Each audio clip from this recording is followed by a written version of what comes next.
चलते हैं।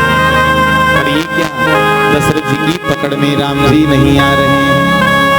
लोग कहते हैं कि राम जी की मर्यादा यहीं टूट गई। राम जी के जीवन में पग पग पर मर्यादा है, पर आज राम जी की मर्यादा टूट गई। क्यों टूट गई? बोले दशरथ जी की पकड़ में नहीं आ रहे हैं।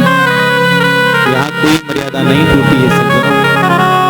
अगर दशरथ जी पिता बनकर पकड़ने गए होते तो जरूर राम जी को पकड़ लेते, पर पिता बनकर नहीं गए, राजा बनकर गए हैं। तो भगवान कहते हैं कि सत्ता के नशे में कोई मुझे पकड़ने आए तो मैं सत्ता के नशे में पकड़ने आने वाला नहीं हूँ। मुझे पकड़ने के लिए प्रेम चाहिए, भाव चाहिए। भोजन करत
निगम वेद जिसे नेति कहकर वंदना करते हैं, शिव अंत न पावा।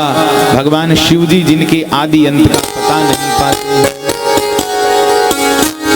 वो परमात्मा को जबरदस्ती माता कौशल्या पकड़कर दशरथ जी की गोद में लाकर से बैठा देती है। इसका मतलब ये हुआ, देखो दशरथ जी ज्ञान के प्रतीक हैं, माता कौशल्या भक्ति है। इसका मतलब ये हुआ कि परमात्मा को पाने के लिए ज्ञान को भी भक्ति का सहारा लेना पड़ता है। बिना भक्ति के भगवान मिलते नहीं। भक्ति ही ईश्वर को ज्ञान की गोद में बैठा सकती है, बाकी और किसी की सामर्थ्य नहीं है। राम जी दशरथ जी की गोद में बैठे हैं और दशरथ जी भोजन कर रहे हैं और राम जी को भी भोजन करवा रहे हैं। दही चावल, दही भात। भोजन करत चपल चित इत उत अवसर पाय, आज चले किलकत मुख कभी राम जी का मुंह चित्त चंचल है। राम जी का बड़े चंचल हैं। दशरथ जी की नजर जैसे ही राम जी से हटकर भोजन पर गई, राम जी तुरंत गोद से निकलकर उछलकर भागे। कभी इधर भागते, इधर किलकारी मारते। देखो संसार के पदार्थों को चाहे अपनाओ, स्वीकार करो, चाहे ठुकराओ, पर अपनी दृष्टि हमेशा परमात्मा पर टिकाए रखो। अगर परमात्मा से ज्यादा महत्व संसार के पदार्थों को देने लग जाओगे तो परमात्मा का आनंद हमेशा के लिए खो दोगे। दशरथ जी की नजर जैसे ही भोजन पर ज्यादा राम जी से हटकर भोजन पर गई, राम जी निकल कर चले गए। आज परमात्मा हमारे लिए गौण हो गए हैं। संसार के भौतिक पदार्थ, सुख सुविधा हमारे लिए मुख्य हो गए। अरे परमात्मा गौण, पर कितने गौण, कितने गौण। ईमानदारी से विचार कीजिए, आप हम 24 घंटे में भगवान के लिए कितना समय निकालते हो, कितना समय भजन के लिए निकालते हो। ईमानदारी से सोचो, विचार करो, हिसाब लगाओ, पता लगेगा कि हमारा जीवन फालतू में ऐसे ही बीत रहा है, समय निकलता जा रहा है। और एक दिन काल प्याल मुखग्रास त्रास निर्णास हेतु, काल रूपी प्याल के गाल में हम चले जा रहे हैं। एक दिन हम सब सीते ही राम, पता ही नहीं लगता कब किसका बुलावा, कब टिकट कट जाता है। तो समय बेकार नहीं बिताना चाहिए, भगवान का भजन करना चाहिए।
से भी प्यारे लगते हैं। बोली रामचंद्र। राम जी जब धनुर्धारी बनकर घोड़े पर बैठकर शिकार के लिए जाते हैं, अवध के मार्ग से निकलते हैं, तो अवधवासी राम जी को देखकर उत्सव मनाते हैं। बंधु सखा संग बोला, बंधु सखा संग बोला, बन मृगया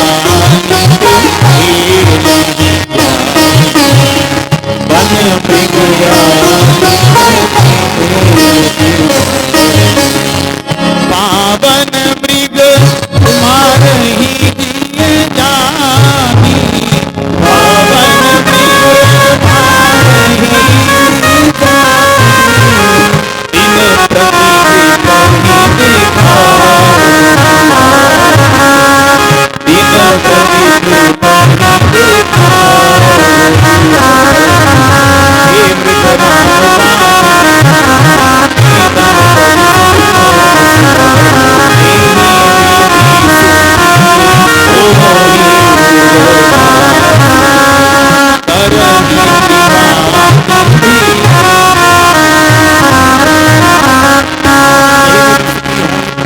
करें कृपा निधि सोई संजोगा वत्सल भगवान की।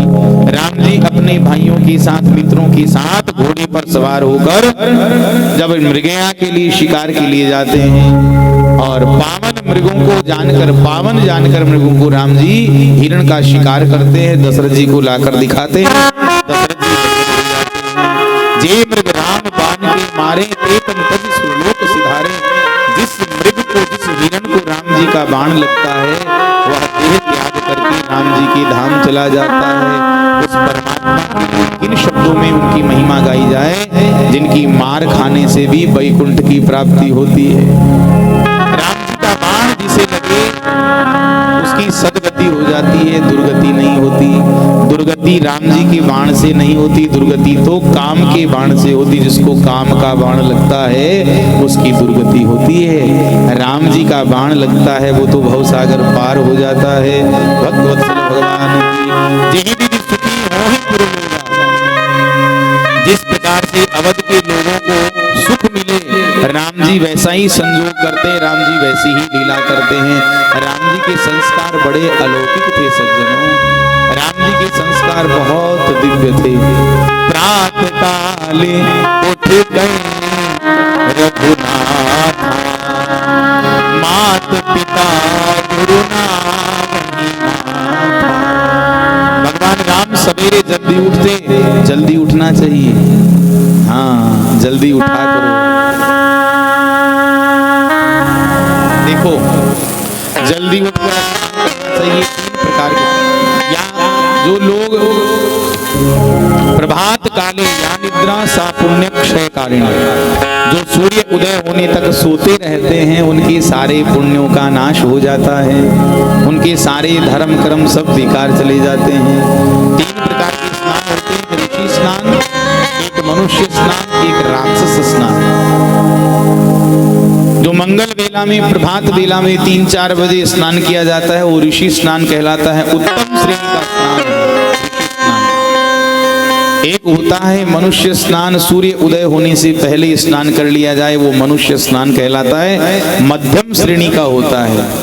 एक होता है सूर्य उदय होने की बात, भले ही नहाते 10-11 बजे तक कौन कहने सुनने वाला है, वो अधम श्रेणी का स्नान होता है, राक्षस स्नान। ऐसा कभी नहीं करना चाहिए। जल्दी उठो। राम जी के देखो, राम जी ने जो लीलाएं की हैं धरती पर, राम जी ने जो सदाचार को बताया है, राम जी जानते थे कि हम जैसा आचरण करेंगे वो समाज के लिए, वो संसार के लिए नियम बन जाएगा, प्रमाण बन जाएगा। राम जी जल्दी उठते, स्नान करते सरजूजी में, और प्रातः काल उठ गई रघुनाथा, मात पिता गुरु ना वही माथा। माता पिता गुरुजनों को, बड़े बुजुर्गों को, दादा दादी सबको प्रणाम करना चाहिए, जैसा राम जी करते थे। अभिवादन शीलस्य नित्यवृद्धोपसेविनः चत्वारि तस्य वर्धन्ते आयुर्विद्या यशोबलम।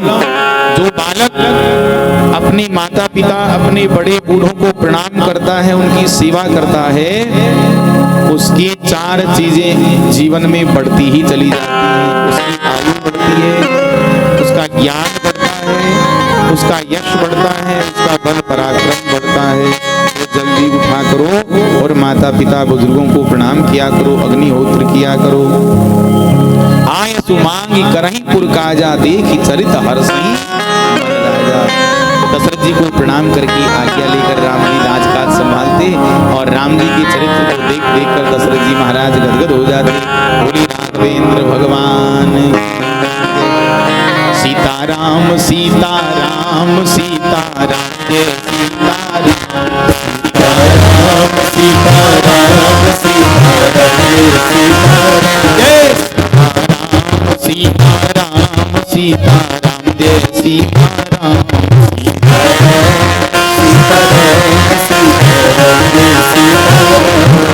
सीताराम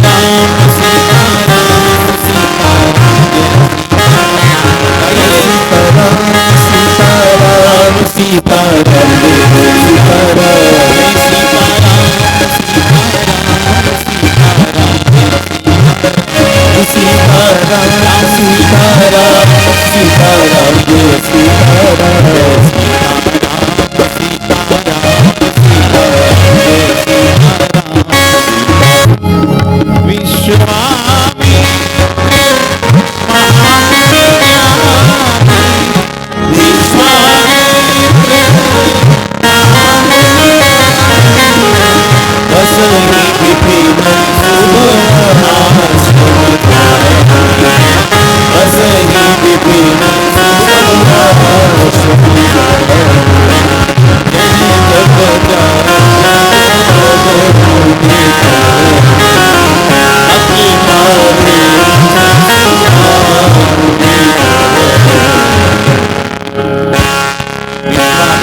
चंद्रवंशी सम्राट गाधी के पुत्र थे, क्षत्रिय कुल में जन्म लिया।